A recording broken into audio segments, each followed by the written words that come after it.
Sunday afternoon, January 2021, a boating accident that would change this teenager's life forever. And I was sitting near the front of the boat because they told me to distribute the weight. And I got thrown out of the boat on the outside of the turn. So when the boat came around, I fell out right here, and the motor went around and just got my leg and pulled me under.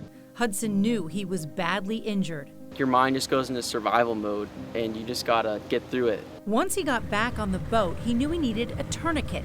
He had learned this through the medical program training at Jupiter High. They gave me the ski rope, and since I'm in the medical, I know that when you're bleeding out, you want to tie a tourniquet to make sure you don't lose any more blood.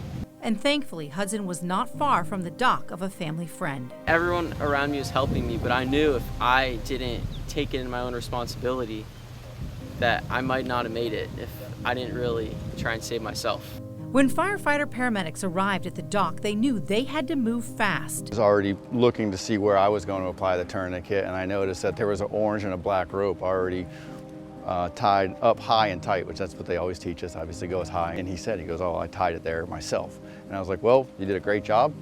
I'm gonna put mine right over top of yours. I'm not even gonna take it off. Let me know when you can't feel your leg anymore. And I was just like tighter. Hudson made it to the hospital where his mother fought to save his leg.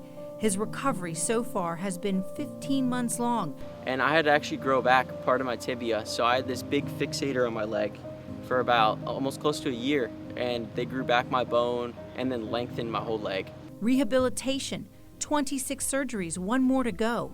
He had to regain strength and learn to walk again without crutches, something doctors weren't sure would happen. I just want to show people that when I can get through things like this, they can get through whatever they're going through in their life. But when you're in situations like this, it's all about your mindset to help you get through it.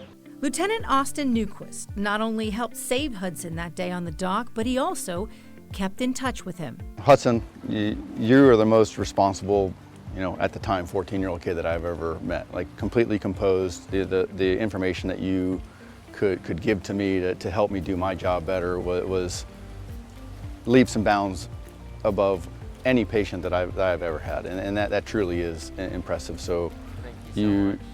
You should be proud of yourself, and your parents should be proud of you. When Hudson first woke up after the accident, he couldn't talk, so his first words weren't from his lips. He wrote, "I'm a fighter," on a piece of paper. Got it on my bracelet.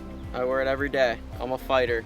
I told Austin when he came to visit me that I'm gonna run one day, and I'm gonna keep that, and I'm gonna run. Keep being you. Thank you so much. And every day. Yeah. I gotta go for the hug. Yeah.